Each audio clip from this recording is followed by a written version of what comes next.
할렐루야. 살아계신 하나님을 찬양합니다. 오늘은 에스겔서 43장 1절로 27절의 말씀을 가지고 제단 봉헌식의 규례라는 주제로 우리가 요약 강의 큐티를 나눠봅니다. 하나님의 말씀이 임하는 시간, 그 시간이 새벽 시간입니다, 여러분. 저는 그렇게 생각합니다. 가장 맑은 정신으로 하루를 시작하는 첫 시간, 그 시간 하나님과의 여러분 교제, 하나님 말씀을 들을 수 있다는 그 축복, 성령이 감동 안 하시겠습니까? 하나님의 말씀을 들을 수 있도록 하나님의 말씀이 임하는 시간이 굉장히 중요합니다. 그래서 저와 이 시간 우리 화평방송 여러분 민충만 목사의 성령의 큐티를 함께 이 시간 나누는 여러분을 축복하고 사랑합니다. 여러분, 오늘도 하나님 말씀을 듣게 될 때에 듣는 영적인 귀가 열리시기를 바랍니다. 오늘 본문은 하나님의 성전을 봉헌하는 데 있어서는 그 규례를 지금 설명하고 있습니다. 먼저 본문 1절로 5절까지를 봉독해 봅니다. 1절에 그 후에 그가 나를 데리고 문에 이르니 곧 동양한 문이라. 이스라엘 하나님의 영광이 동편에서부터 오는데 하나님의 음성이 많은 물소리 같고 땅은 그 영광으로 인하여 빛나니. 3절에 그 모양이 내가 본 이상 곧 전에 성읍을 멸하러 올 때에 보던 이상과 같고 그 발 하숫가에서 보던 이상과도 같기로 내가 곧 얼굴을 땅에 대고 엎드렸더니. 4절에 여호와의 영광이 동문으로 말미암아 전으로 들어가고. 5절에 성신이 나를 들어 데리고 안뜰에 들어가시기로 내가 보니 여호와의 영광이 전에 가득하더라. 할렐루야. 아멘. 이제 성령은 에스겔을 동쪽 문으로 안내를 합니다. 본문 2절에 보면은 이스라엘 하나님의 영광이 동편에서부터 오는데 하나님의 음성이 맑은 물소리 같고 땅은 그 영광으로 인하여 빛나니라고 합니다. 우리는 여기서 몇 가지를 한번 생각해 봤습니다. 저는 몇 가지를 생각해 봤어요. 먼저 광야에서 성막이 찢어졌을 때 성막문이 동쪽으로 만들어졌다는 사실입니다. 그래서 저는 다시금 출애굽기로 가서 찾아봤어요. 그때 하나님께서 모세에게 성막의 식양을 보여줬을 때 그 문이 동쪽이었습니다. 본문에서도 에스겔이 본 성막의 문도 동쪽입니다. 여기서 에스겔은 하나님의 영광을 보았는데 그 모습은 에스겔 1장과 10장에서 본 것과 동일하다고 지금 말을 합니다. 우리가 에스겔서 10장 10절을 읽어보면 하나님의 영광이 백성들의 죄악 때문에 동쪽 문을 통해서 떠나가셨습니다, 여러분. 참, 하나님이 들어오시는 것도 동쪽인데 나가는 것도 또 동쪽으로 나가요. 그런데 이제는 다시금 하나님의 영광이 또 동쪽으로부터 와서 이 문으로, 동쪽 문으로 들어오시려고 지금 한다는 겁니다. 이 부분은 우리 주 예수 그리스도에 대한 아주 의미심장한 말씀이거든요. 왜냐하면 지도를 보면 놀랍게도 성전의 동쪽에는 감람산이 있습니다, 여러분. 이 말씀을 듣고 여러분 집에 가서 한번 잘 생각해 보십니다. 영적인 깊은 뜻이 있습니다. 우리가 신약시대의 성경이나 뭐 이렇게 보면은 지도가 있죠. 거기 보게 되면 성전의 이 동쪽에는 그 뒤편에 감람산이 있습니다. 그런데요, 사도행전 1장 12절에 보게 되면은 주님께서는 감람산에서 승천하셨습니다. 그리고 다시 사도행전 1장 11절에 보면은 예수님은 올라가심을 본 그대로 오시리라고 기록하고 있습니다. 주님께서 재림하실 때에는 이 동쪽의 감람산으로 다시금 이 동쪽 문으로 오신다는 겁니다. 왜냐하면 굉장히 중요한 부분이거든요, 이 부분이. 그래서 본문 4절에 보면 여호와의 영광이 동문으로 말미암아 전으로 들어가고라고 기록하고 있는 겁니다, 에스겔이. 그리고 에스겔서 44장 2절에 보면은 이 동문으로는 절대로 사람이 출입을 할 수가 없으니 닫아두라고 지금 명령을 하고 있습니다. 그렇습니다, 여러분. 이것은 장차 예수 그리스도께서 신령한 이스라엘을 회복시킬 것을 전체적으로 지금 가리키는 말씀입니다. 다시금 5절을 보게 되면은 성신이 나를 들어 데리고 안뜰에 들어가기로 내가 보니 여호와의 영광이 전에 가득하다라고 하였습니다. 에스겔 선지자가 성령의 인도 아래 성전에 들어가 보니 여호와의 영광이 가득 차 있습니다. 여러분, 가득 찰 수밖에 없지요. 한번 생각해 보시기 바랍니다. 제가 대충 한번 말씀을 드려보겠습니다, 여러분. 자, 마당에서, 동쪽에 있는 마당에서 마당으로 들어갔습니다. 마당 가운데 번제단이 있죠. 제물을 태우는 번제단이 있습니다. 그 번제단에서 제물을 태우고 다시금 제사장이 노뚜껑에 있는 물에서 손을 닦습니다. 발을 닦습니다. 그리고 성소로 딱 들어갑니다. 그런데 성소에 들어가 보십시오. 사방이 금빛으로 찬란한 데다가 여러분, 왼쪽에는 여러분 이 감람류로, 맑은 감람류로 밝히는 출애굽기 33장 끝절에 기록되어 있습니다. 감람류를 만드는 방법이, 감람류가 불을 12지파 12개 휘황찬란하게 이 촛불이 켜지면서 여러분 이 금빛 찬란한 것이 반사가 되죠. 오른쪽에 보니까 떡상이 있는데 6줄 2줄로 12지파를 상징하는 12개 떡이 있는데 그 떡상도 다 금이죠. 정 가운데 보니까 여러분 지성소로 들어가는 휘장 바로 앞에 보니까 향을 사르는 향단이 있는데 금으로 되어 있죠. 사방 천지가 여러분 금으로 되어 있는데 여러분 거기다 불을 비추니 얼마나 휘황찬란하겠습니까? 여러분, 하나님을 믿지 않는 일반 사람도 그런 데 들어가면 아마 엄숙함을 느끼고 등골이 오싹하고 소름이 돋는 그런 체험을 하게 될 겁니다. 굉장히 저는 이게 상상만 해도요, 야 그래, 야 얼마나 이게 저거 했을까. 그거 들어갔을 때 참 대단하다 한번 생각을 해봤습니다. 에스겔이 그런 하나님의 성전을 지금 들어간 겁니다. 에스겔이 그런 하나님의 성전에 지금 들어갔는데 휘황찬란한 거죠. 휘황찬란한 거. 그 에스겔은 여기서 지금 그러는 거예요. 하나님의 영광이 가득하더라. 한번 생각을 해보십시오, 여러분. 그런데다가 여러분 또 한번 생각해 보십시오. 성소는 향을 사르는 선지자가 들어가고, 떡을 갈려 들어가는 제사장이 들어가고, 향을 사르는 선지자가 들어가고, 또 감람류를 가르는 선지자가 들어갑니다. 제사장이 들어갑니다. 그런데 여러분 이 지성소에는 제사장들이 들어가지 못하죠. 1년에 한 번 매년 7월 10일 대속죄일 날 제사장이 양푼의 피를 받아가지고 그 제사장만 들어갈 수가 있는 곳이 여러분 이 지성소입니다. 근데 지성소 또 한번 생각해 보시기 바랍니다. 지성소에는요 법궤가 있잖아요. 지성소에는 그 법궤가 있는데 그 법궤가 다 뭘로 되어 있습니까? 금으로 되어 있잖아요. 다요. 안에는 아카시아 나무로 나무가 있고 놋을 싸고 다시 금으로 덧입히는데 그 금이 휘황찬란한 이 법궤가 있는데 여러분 얼마나 휘황찬란하겠습니까? 한번 생각해 보시기 바랍니다. 그러니 여러분 참 대단한 겁니다. 대단한 거. 그래서 저는 그렇게 생각을 해요. 에스겔이 굉장히 놀랐겠구나. 굉장히 놀랐겠구나. 왜냐? 그 들어갔더니 하나님의 영광이 가득하더라. 여기서 히브리어로 가득하라는 것은 온 전체가 여러분 이 꽉 차 있는 것을 얘기하는 겁니다. 뭐가요? 하나님의 임재하심이. 하나님의 임재하심이. 그래요, 여러분. 그래서 우리는 하나님의 성전을 참 소중하게 생각해야 됩니다. 원래 성전, 교회라는 말은 히브리어는 카이라고 합니다. 구약시대에는 카이라는 단어를 썼어요. 몇 가지 용어가 있는데 보편적으로 카이라는 용어를 씁니다. 그리고 신약시대에 와서는 에클레시아라는 단어를 씁니다. 에클레시아라고 하는데 이 카알과 에클레시아 두 개 다 여러분 템플이 아닙니다. 템플. 우리가 지금 예배드리는 이 예배당을 의미하는 게 아니에요. 그 뜻은 불러 모은 물이란 뜻입니다. 애굽에서 세상에 모여있는 애굽에서 이스라엘 백성들이 살게 될 때에 하나님께서 그들을 우상의 소굴에서 이끌어내어서 광야로 이끌어 나와서 하나님께 예배드리게 한 무리 집단, 이들 카알 에클레시아라고 합니다.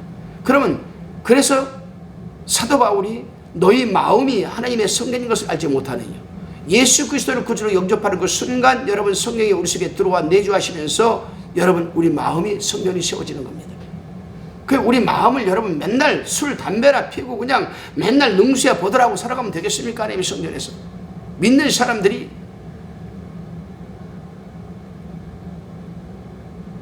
이 섬기는 예배드리는 예배당도 마찬가지입니다. 우리는 한 사람 한 사람이 다 지교회예요. 지교회 다 지교회입니다. 이 지교회들이 모여서 여러분 연합으로 예배를 드리는 것 아니겠습니까? 그래서 신약시대에는 회당이라는 것이 있었습니다. 공회라는 것이 있었고, 회당은 지방회당이 있고 본회당이 있었습니다. 지방공회가 있고 본공회가 있었습니다. 예루살렘에 있는 공회를 대공회라고 합니다. 12지파의 대표들이 모여있는 곳이죠. 여기서 정치가 다 이루어지는 겁니다. 그 지방에 있는 회당, 이 회당 갖다가 오는 시나고게라고 합니다. 여기서 각 지방에 사는 사람들이 와서 두루마리 성경 펼쳐 들고 읽고 해석하고, 그게 오늘날 우리 예배드리고 똑같은 거 아니겠습니까, 여러분? 따라서 여러분, 우리는 예배드리는 걸 참 소중히 생각해야 됩니다. 그렇습니다, 여러분. 여러분, 성령으로만 여호와의 성전에 들어갈 수가 있고, 여호와의 성전에 들어가야 여호와의 영광이 가득하게 된 것을 볼 수가 있는 것 아니겠습니까? 에스겔처럼 이것을 우리는 하나님의 임재라고 표현을 합니다. 하나님의 임재. 여러분은 어떻습니까? 예배를 드리러 예배당에 들어설 때에 하나님의 임재가 여러분의 마음에 느껴지십니까? 아니면 그저 아무런 느낌도 없이 그저 앉았다가 습관적으로 예배만 드리고 나오십니까? 다시금 본문 6절로 22절까지를 살펴보면서 특히 8절 9절을 묵상해 봅니다. 8절, 그들이 그 문지방을 내 문지방 곁에 두며 문설주를 내 문설주 곁에 두어서 그들과 나 사이에 겨우 한 담이 막히게 하였고, 또 그 행하는 가증한 일로 내 거룩한 이름을 더럽혔으므로 내가 노하여 멸하였거니와. 9절에 이제는 그들이 그 음란과 그 왕들의 시체를 내게서 멀리 제하여 버려야 할 것이라. 그리하면 내가 영원토록 그들이 가운데 거하리라. 굉장히 여러분 축복의 말씀이면서도 경고의 말씀입니다. 두려운 말씀이죠. 이스라엘 백성들이 전에 우상을 섬기던 문지방을 하나님의 전 문지방에 곁에 두고 있다고 좀 얘기를 합니다. 여러분, 이것은 하나님의 성전 옆에다가 우상을 섬기는 신당을 만들어 놓고 섬기는 것을 지금 말하는 겁니다. 뭔 말이냐? 오른발은 하나님, 왼발은 우상입니다. 이 말씀을 좀 더 확대 해석을 해서 실제적으로 우리 삶에 적용을 시켜보게 되면은, 교회에 와서 예배 드릴 때에는 할렐루야 아멘이고, 예배 마치고 바깥에 딱 나가서 성경책을 딱 자동차 옆에 딱 두는 순간부터는 나는 세상 사람이라는 겁니다. 그들은 하나님의 성전 문지방 곁에 자기 집을 짓고 담을 막고 있었던 거예요. 이것은 하나님을 섬긴다고 성전에 와서 제사를 드리면서도 정작 하나님과의 담을 막아놓겠다는 겁니다. 더군다나 이스라엘 백성들은 왕들이 죽은 시체를 우상화해서 섬기는 것을 청하고 있습니다. 여러분은 이 부분에 대해서 어떻게 생각하십니까? 여러분들은 하나님 앞에 나가서 예배를 드린다 하고 하나님을 믿는다고 하면서도 정작 나는 하나님과 나와의 막힌 담은 없는지 한번 생각해 볼 부분이거든요. 한번 그 부분입니다. 특별히 이스라엘 백성들은 역대 왕들 죽은 시체들을 우상화하여서 그거를 섬기고 있다고 그래요. 어디서? 하나님의 성전 바로 옆에 견문에서. 이게 남의 일이 아니거든요. 우리의 일입니다. 자, 봅시다. 중세시대 때 천주교가 타락을 했습니다. 그리고 그들은 이제는 성모 마리아까지 등단을 시킵니다. 뿐만이겠습니까? 그들은 성화우상이라는 것을 만들어냈습니다. 성화우상. 그 성화우상이 오늘날 우리 살아가는 삶의 현장에까지 지금 영향을 끼치고 있습니다. 여러분, 예수 믿는 사람 쳐놓고 집에 가서 예수님 초상화 없는 집 있습니까? 다 있죠. 다 있습니다. 물론 어떤 사람은 뭐 걸어만 놓고 생자의식 안 하고 살아가는 사람도 있겠지만, 어떤 사람은 과간입니다. 예수님이 십자가에서 피 흘려 있는 그 성화를 딱 걸어놓고 아침 저녁으로 예수님이 그 성화에 그 피 흘린 걸 보고 거기서 피를 받아서 먹는데요. 또 목사가 먹으라고 가르쳐 줬대요. 말이 되는 소리입니까, 여러분? 말이 되는 소리냐고요. 예수님께서 우리에게 뭐라고 했습니까, 여러분? 고린도전서에서 예수님이 십자가에 달려 돌아가신 것은 예수님께서 나의 살과 피라고 했습니다. 이걸 우리는 성찬 예식이라고 합니다. 그런데 왜 우리가 성찬 예식을 합니까? 기념하라고 하셨습니다. 고린도전서에 보게 되면 기념하라고. 그래서 우리 개신교에서는 기념서를 채택합니다. 그래서 성찬 예식을 할 때마다 나름의 십자가에 피 흘려 돌아가신 예수 그리스도를 우리는 기억하고 떠올리며 기념하게 되는 것, 예식을 하게 됩니다. 그러나 천주교에서는 화채설을 선택합니다. 화채설. 그걸 떼어 먹을 때, 포도주를 받아 마실 때 떡을 받아 먹을 때 진짜 예수님의 살과 피로 그게 된다는 거예요. 말이 되는 소리입니까 여러분? 물론 천주교와 우리 개신교의 차이점은 여러 가지가 있습니다. 제가 보면 천주교의 교리와 우리 개신교의 교리가 약 한 30가지 이상의 차이가 나 있습니다. 그렇습니다 여러분. 죽은 사람 즉 시체들이나 이름을 우상화하고 섬기는 행동을 우리는 죽은 행실이라고 야고보 선지자가 얘기하고 있습니다. 따라서 지금 하나님께서는 에스겔 선지자를 통하여 죽은 행실을 철저히 회개하고 다시는 우상들을 가까이 하지 말고 회개하고 하나님께로 돌아오면 하나님께서 함께하여 주시겠다고 지금 말하는 겁니다. 다시금 본문 18절로 27절까지를 살펴봅니다. 이제 하나님께서는 에스겔 선지자에게 제단 봉헌식의 규례에 대해서 지금 계시를 해주고 있습니다. 본문 18절로 19절을 읽어보면 하나님의 제단을 하나님께서 정하신 대로 만들어 놓고 그 제단을 위해 번제를 드리라고 합니다. 굉장히 중요한 부분입니다 여러분. 우리는 예배를 드릴 때 하나님께서 성경에 말씀한 기록 벗어나지 말고 신앙생활을 영위할 때 예배 드릴 때 찬양할 때 기도는 마찬가지입니다. 다 그 중심 표준은 성경입니다. 이 성경 안에서 우리가 신앙생활을 해야 되는데 하나님이 정하신 것이 아닌 자기 스스로가 정해놓고 신앙생활하는 사람이 있습니까 없습니까? 나는 주일날 오전만 가 오후에는 안 가. 그거 자기가 정한 거 아니에요. 나는 주일날 좀 늦게까지 잠을 자. 왜냐하면 토요일날 밤 늦게 자거든. 그래서 나는 오후에만 가 예배드리러. 그거 자기가 정한 건 아니겠습니까? 하나님이 그렇게 하라고 하셨습니까? 나는 목사님이 설교할 때 이런 부분은 정말 싫더라. 그래서 나는 안 들으려고 난 그냥 눈을 감어. 그거 자기가 정한 거 아니겠습니까? 오늘 보면 하나님께서 정하신 대로 만들어 놓고 그 제단을 위해서 번제를 드리라고 했습니다 여러분. 이것은 피를 뿌리는 규례로서 장차 이 땅에 오실 예수 그리스도의 십자가 피로 정결케 할 것을 상징적으로 말씀하는 겁니다. 다시금 본문 20절로 22절까지를 살펴봅니다.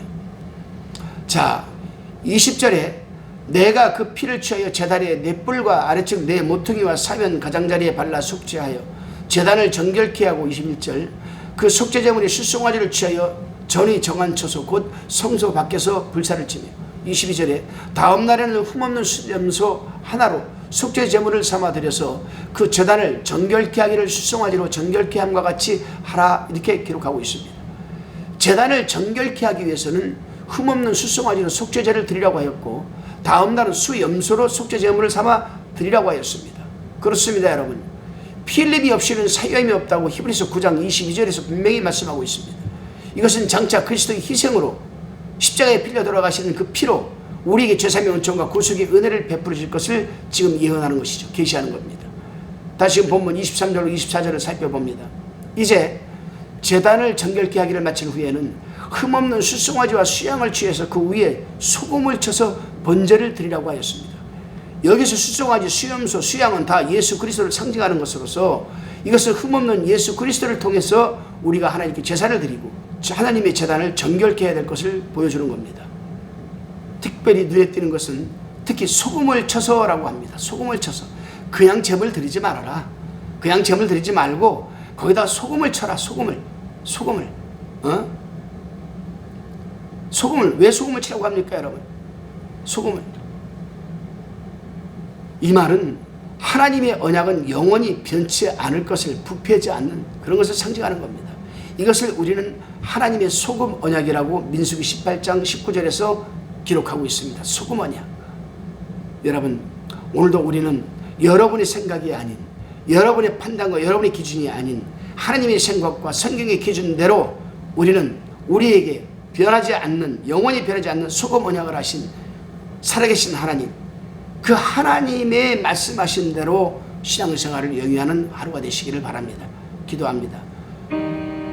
존귀하신 하나님 살아계신 하나님 하나님의 말씀을 진리요 영생의 말씀임을 믿습니다.